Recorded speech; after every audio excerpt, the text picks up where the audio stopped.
What's up guys, my name is Nick and today I would like to show you how to create your own Kling AI account. Let's get started.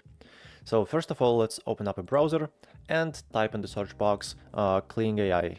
Okay, press enter and go to the first website, klingai.com. Okay, so it's very simple to create an account here. At the top right, find the sign in button right here. Click on it.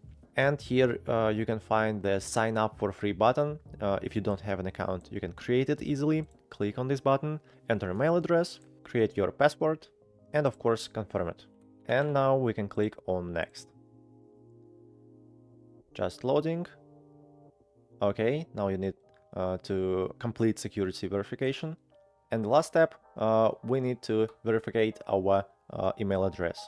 Just go to your email, and here you'll find the message from Kling AI with the verification code. You need to copy it and paste it right here and click on sign in. Just a minute and that's all. You have signed in. So this is the short tutorial about how to create your account in Kling AI. Hope this video was helpful. Don't forget to like this video and subscribe to my channel. Thank you so much for watching. Goodbye.